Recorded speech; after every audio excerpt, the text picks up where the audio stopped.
Cordial saludo. Martes 2 de mayo. De los Hechos de los Apóstoles, capítulo 11, versículos 19 al 26. En aquellos días, los que se habían dispersado en la persecución provocada por lo de Esteban, llegaron hasta Fenicia, Chipre y Antioquía, sin predicar la palabra más que a los judíos.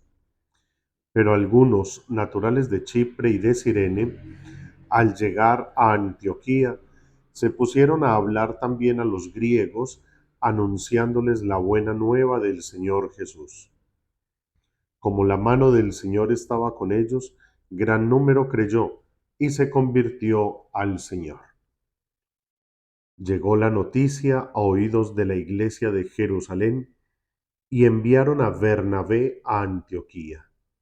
Al llegar y ver la acción de la gracia de Dios, se alegró y exhortaba a todos a seguir unidos al Señor con todo empeño, porque era un hombre bueno, lleno de Espíritu Santo y de fe. Y una multitud considerable se adhirió al Señor. Bernabé salió para Tarso en busca de Saulo. Cuando lo encontró, se lo llevó a Antioquía. Durante todo un año estuvieron juntos en aquella iglesia e instruyeron a muchos. Fue en Antioquía donde por primera vez los discípulos fueron llamados cristianos. Palabra de Dios, te alabamos, Señor. Si bien es importante, con lo que hemos escuchado al finalizar este trozo del libro de los Hechos de los Apóstoles, recordar dónde se llamó por primera vez a los discípulos cristianos, en Antioquía. Y esto es para decirles que ese grupo de discípulos y todos los que se iban uniendo en torno al nombre de Jesucristo el Señor, y que hasta ahora los conocían como los del camino, todos ellos son la Iglesia Católica naciente. Por lo tanto, nosotros los católicos no debemos tener temor en decir somos cristianos. De hecho, por muchos siglos, los únicos cristianos éramos los católicos, porque no habían más. La Iglesia Católica, que además es la única que puede dar fe desde la historia, desde estudios serios y contundentes, viene desde Jesucristo el Señor, viene desde los apóstoles. ¿Qué pasa? Que cuando empiezan algunos a retirarse de la iglesia y a formar otras comunidades que se decían cristianas porque seguían a Jesucristo, mas no católicas porque no estaban en comunión con el Papa. Y a muchos se les enseñó ser católico, pero le tienen miedo a ese nombre maravilloso de cristiano. Porque entonces esto como que se remite a los grupos separados de la Iglesia Católica. Por eso empezó pues como a hacer esa diferencia. Entonces hay grupos que se denominan protestantes porque protestaron contra la enseñanza de la iglesia. Otros que se llaman evangélicos, pues mis queridos hermanos católicos, nosotros también somos evangélicos en la medida en que vivimos el evangelio. No solo ellos, nosotros también vivimos el evangelio. Y así hoy tenemos más de 100,000 grupos que se dicen cristianos, mas no católicos. Y a pesar de ello, y a pesar de los pecados y las heridas en la iglesia cristiana católica sigue en pie. Nosotros los cristianos católicos, que además somos evangélicos porque vivimos el evangelio.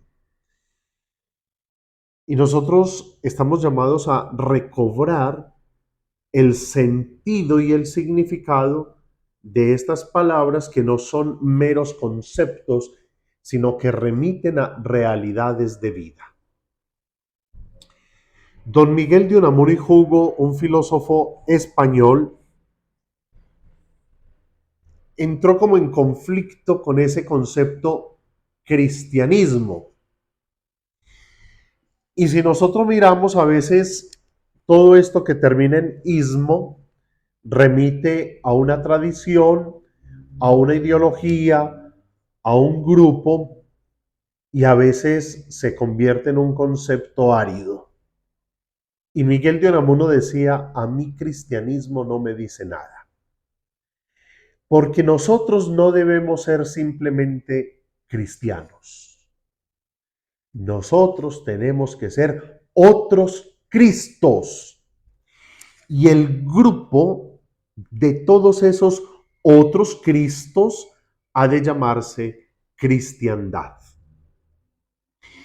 Independiente de si apoyemos la idea unamuniana o no, independiente de si nos decimos cristianos o cristiandad, lo que sí es imperante es que usted y yo, cristianos católicos, seamos otros Cristos, que podamos experimentar aquello de San Pablo, no soy yo quien vive, es Cristo quien vive en mí.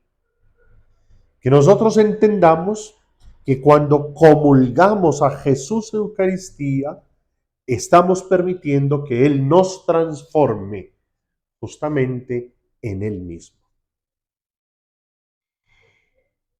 La Iglesia católica es cristiana porque nace de Jesucristo el Señor y sigue a Jesucristo el Señor, católica porque es universal, eso significa el concepto católico, pero además es apostólica porque sigue todas las enseñanzas de los apóstoles.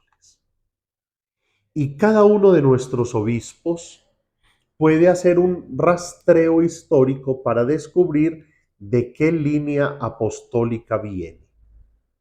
Es decir, los apóstoles consagraron sacerdotes y obispos, y estos obispos consagraron a su vez a otros obispos hasta llegar a nuestros días.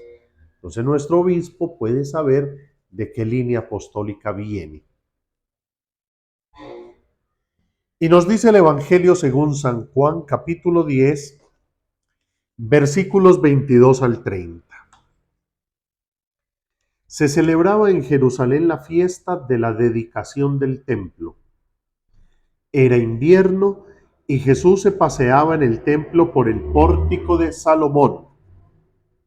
Los judíos, rodeándolo, le preguntaban, ¿hasta cuándo nos vas a tener en suspenso? Si tú eres el Mesías, dínoslo francamente. Jesús les respondió, se lo he dicho y no creen. Las obras que yo hago en nombre de mi Padre, esas dan testimonio de mí, pero ustedes no creen porque no son mis ovejas. Mis ovejas escuchan mi voz y yo las conozco y ellas me siguen, y yo les doy la vida eterna. No perecerán para siempre, y nadie las arrebatará de mi mano. Lo que mi Padre me ha dado es más que todas las cosas, y nadie puede arrebatar nada de la mano de mi Padre. El Padre y yo somos uno. Palabra del Señor, gloria a ti, Señor Jesús. La Iglesia entonces, además de ser cristiana, católica, apostólica, es una iglesia trinitaria. Nosotros creemos que Dios es uno y trino. Dios Padre, Dios Hijo, Dios Espíritu Santo. Hay muchos grupos que no creen en esta realidad trinitaria de Dios. ¿Qué es que no se entiende? Es que Dios no se puede entender. Recordemos que primero debemos creer para entender y no entender para creer. Esa es la lógica de la fe, que sería una ilógica para el mundo de hoy. Dios uno y trino, Padre, Hijo y Espíritu Santo. El Padre envía a su Hijo para que con la fuerza y la efusión, la gracia y el poder del Espíritu, anuncie que el reino de Dios está en medio del mundo. Pero el mundo no cree. Otro concepto que hemos permitido que nuestros hermanos esperados en la fe se lo lleven y que es también nuestro es el de pastor. Jesús es el buen pastor y tiene pastores que le colaboran en esta tarea de apacentar el rebaño. Y estos pastores son los obispos, los sacerdotes, los consagrados para desde ese sacerdocio ministerial predicar el reino de Dios, invitar a la conversión, administrar los sacramentos e ir llevando al rebaño del Señor al redil. Ir llevando a todos los hijos de Dios a escuchar la voz de Jesucristo para que, reconociéndolo, tengan vida eterna.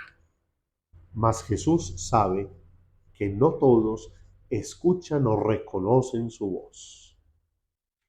Con todos estos elementos, vale la pena que nosotros hagamos un examen de conciencia.